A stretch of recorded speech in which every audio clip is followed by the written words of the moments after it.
हर हर महादेव। इस समय एक अभिनव नामक लड़का है, अभिनव अरोड़ा ऐसा कुछ नाम है उसका, जिसके ऊपर ज़्यादा ही वीडियो बन रहे हैं।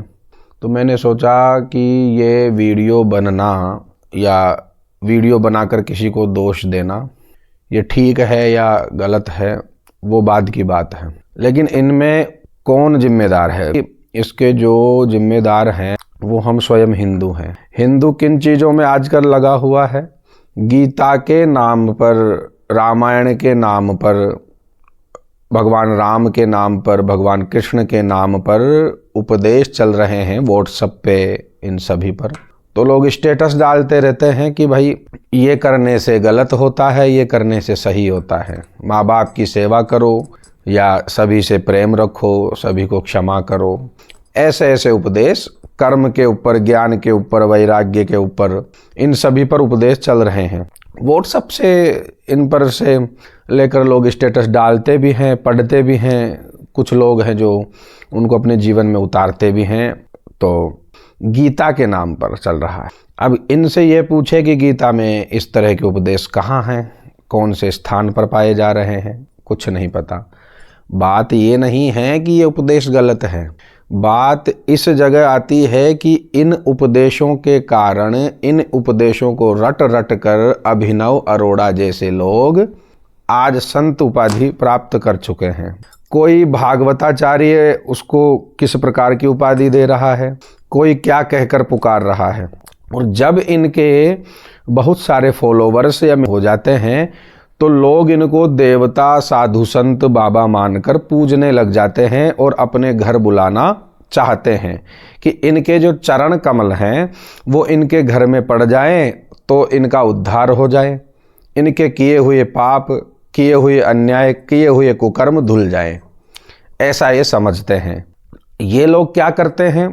व्हाट्सएप पे जो ज्ञान घूम रहे हैं गीता के नाम पर, रामायण के नाम पर, महाभारत के नाम पर या भगवान कृष्ण के नाम पर, श्री कृष्ण कहते हैं, ये वो कहते हैं, श्री राम जी कहते हैं, श्री विदुर जी कहते हैं, ऐसे ऐसे करके उपदेश बन रहे हैं। तो उन उपदेशों को रट रटा के या इनके माता पिता इनको रट रटा के बुलवा देते हैं इंटरव्यू इत्यादि में। तो लोग इनको संत साधु समझकर इनकी पूजा करने लग जाते हैं। ऐसे लोगों को धर्म क्या है वो नहीं पता है। इन लोगों को मानने वालों को ये नहीं पता है कि धर्म क्या है, ना इन्हें पता है कि धर्म क्या है, ना ये समझा सकते हैं आपको कि धर्म क्या है, क्योंकि ये तो ऊपर ऊपर की जो बातें हैं उन पर तैर रहे हैं। और इन तैराकों को आप लोग ये समझते हैं कि इस भवसागर में ये डूब नहीं सकते हैं, ये आपको भी तार जाएंगे। ऐसा नहीं है सज्जनों। आप हिंदू हो, आप विवेकी हो, आपके पास बुद्धि है। ऐसे ऐसे कृत्य चल रहे हैं कि चरणों पर साधु संत आजकल स्वास्तिक का निशान, स्वस्तिक का चिन्ह लगाकर घूम रहे हैं, स्वास्तिक चिन्ह लगाकर घूम रहे हैं, पूजन करवा रहे हैं। उनके भक्त, उनके चेले चपाटी वीडियो बनाकर डाल रहे हैं कि महाराज श्री के चरण कमलों पर स्वास्तिक का चिन्ह बनाकर की गई पूजा। आप हिंदू हो, आप बुद्धिमान हो, आप लोगों के पास इतने ग्रंथ हैं, आप लोगों को सिखाने वाले बहुत हैं। शिक्षित दीक्षित रहो, अपनी बुद्धि को थोड़ा बढ़ाओ, विवेक को थोड़ा बढ़ाओ, शुद्ध रखो। इन जैसे पाखंडियों के चक्कर में आकर आप अपना भी नरक में टिकट बुकिंग करवा रहे हो। इनकी तो पहले हो चुकी है। अब आते हैं अभिनव अरोड़ा पर। अभिनव अरोड़ा के कुछ जो चलचित्र है वो मैंने देखे हैं। श्री रामभद्राचार्य जी ने भी उसको मंच से उतार दिया और डांट फटकार कर भगा दिया, क्योंकि उसमें स्पष्ट दिख रहा था कि वो रील के चक्कर में है। रील पर कैसे भी करके रामभद्राचार्य जी उसके फ्रेम में आ जाएं तो वो अपने फॉलोवर्स को ये दिखाकर साबित कर देवे, ये प्रमाणित कर देवे कि इतने बड़े संत हैं जिनके लाखों फॉलोवर्स हैं इस अध्यात्म के जगत में, वो भी मेरे को मानते हैं और वो भी मेरे से स्नेह रखते हैं, वो भी मेरे से स्नेह रखते हैं, तो आप लोग भी मेरे को स्नेह दीजिए। इस तरह के प्रमाण प्रस्तुत ये करते रहते हैं चलचित्र या चित्रों द्वारा। तो इनके जो भोले भक्त हैं वो जान जाते हैं कि चलो यही है, जब इतने बड़े संत के साथ, जिनके पास लाखों संख्या में लोग आते हैं, सुनते हैं उनको, तो ये भी बहुत बड़ा होगा। तो बेचारे ना कुछ सोचते हैं ना कुछ समझते हैं और उसके पीछे भी वो चल जाते हैं। भीड़ के साथ में एक शब्द जुड़ा है, भाड़। भीड़ भाड़, यदि आप भीड़ में फंसे हुए हैं तो भाड़ में भी जा सकते हो, ये कटु सत्य है। तो अभिनव अरोड़ा जैसे जो बालक हैं ये ऐसा ही करते हैं और इनको अच्छे से ट्रेंड किया जाता है। लेकिन क्या होता है कि ट्रेंड तो आप रटा तो देंगे, किंतु जहाँ फंसना होता है वहाँ फंस जाते हैं। कई इंटरव्यू देखे हैं जहाँ पर इनसे कुछ प्रश्न किए गए शास्त्रों से, और शास्त्रों में भी ऐसे जो ज़्यादा गूढ़ नहीं है ऐसे प्रश्न इनसे किए गए अभिनव अरोड़ा नामक लड़के से, तो ये वहाँ पर फंस गया, हंसकर टाल रहा है। अच्छा, ये देखिए क्या कहता है अभिनव अरोड़ा कि भगवान कृष्ण स्वयं इन्हें पढ़ाते हैं, राधा रानी इसे पढ़ाने आती है, ट्यूशन देने आती है। देखिए आप, शेष महेश दिनेश गणेश, भगवान इतने जो तत्वदर्शी हैं और जो ऐश्वर्य से युक्त भगवान हैं, उनके ध्यान में आने के लिए भी उनको तपस्या जप तप करना पड़ता है, ध्यान लगाना पड़ता है। और इतनी सी आयु में जिनका आहार व्यवहार शुद्ध नहीं है, जिनके विचार शुद्ध नहीं है, जो संसार में पड़े हुए हैं, सांसारिक जो भोग हैं उनको भोग रहे हैं, झूठ पाखंड अन्याय असत्य का आचरण कर रहे हैं, उनको आज आकर भगवान श्री कृष्ण पढ़ा रहे हैं। ये आपके भगवान श्री कृष्ण का अपमान नहीं है तो क्या है?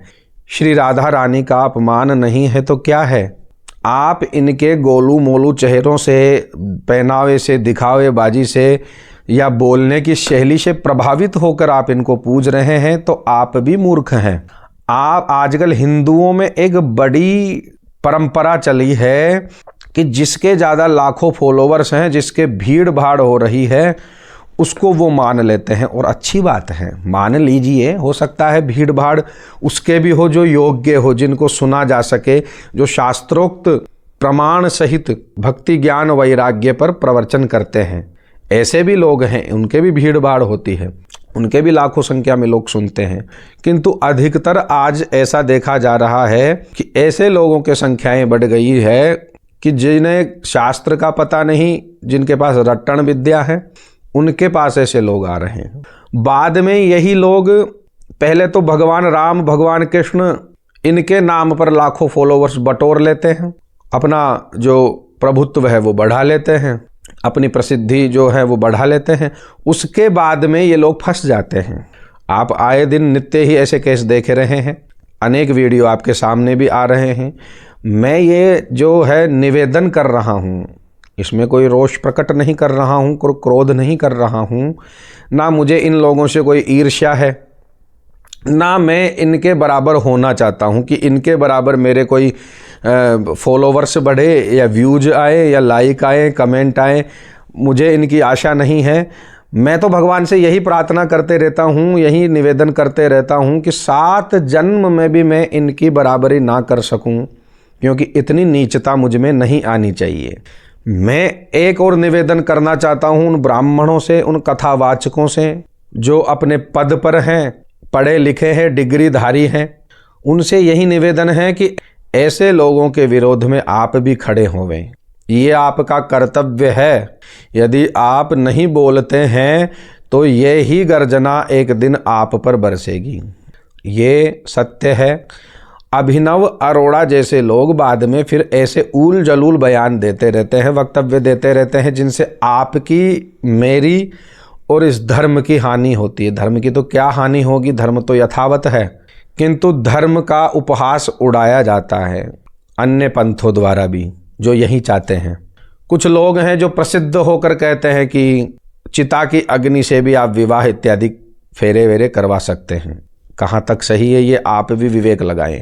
वहाँ पर वो निर्लज्ज हिंदू, वो मूर्ख हिंदू हंसकर आ जाते हैं, इन बातों पर ताली पीट कर आ जाते हैं। देखिए कितनी मूर्खता है।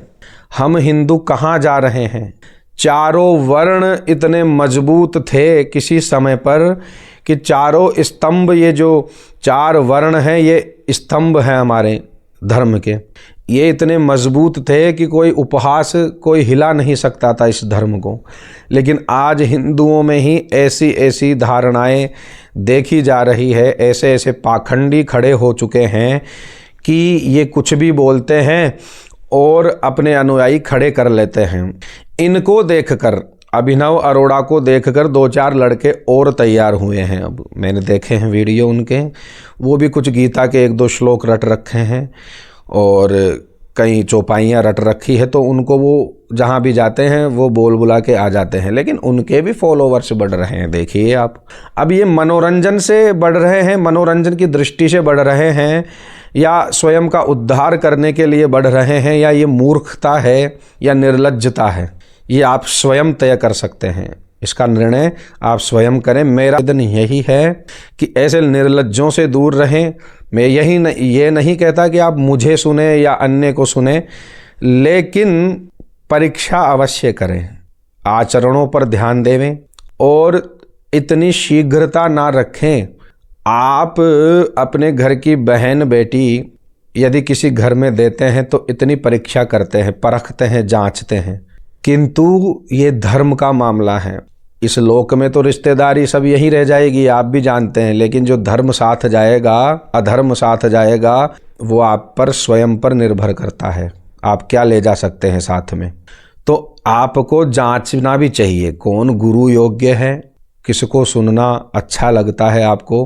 हो सकता है किसी की वाणी प्रभावशाली हो सकता है किसी के वचन प्रभावशाली हो, लेकिन उसके जो कर्म हैं वो निंदनीय हो, वो ढोंगी हो, वो पाखंडी हो। ऐसे के वचन सुनना, ऐसे को गुरु बना लेना आपको ही हानि पहुंचाएगा। इस लोक में तो आप थोड़ा सा सुख प्राप्त कर लोगे, लेकिन उस लोक में यमराज भेदभाव नहीं करते हैं कि ये बालक है या स्त्री है या पुरुष है या वृद्ध है, ये रोगी है, कौन है। वहाँ पर दंड अवश्य मिलता है सज्जनों। यही नम्र निवेदन है आपसे सज्जनों कि ध्यान रखें, ध्यान देवें। मैं ये जो चलचित्र है अभिनव अरोड़ा या अन्य के विरोध में नहीं बना रहा हूँ, मेरा कोई ऐसा उद्देश्य नहीं है। मैं निवेदन कर रहा हूँ कि अपनी बुद्धि को प्रकाशित कीजिए ज्ञान से, अच्छे लोगों को सुनिए, आडंबरता से दूर रहिए। आप, भगवान स्वयं कहते हैं कि जो जैसा है वो मेरे सामने जैसा के वैसा आएगा, मैं उसी को स्वीकार करता हूँ। और जो इस संसार में, इस दुनिया के सामने दिखावे के लिए आडंबरता करता है, दिखावेबाजी करता है, यदि वो उस रूप में मेरे सामने आता है तो मैं उस पर दृष्टि भी नहीं डालता हूँ।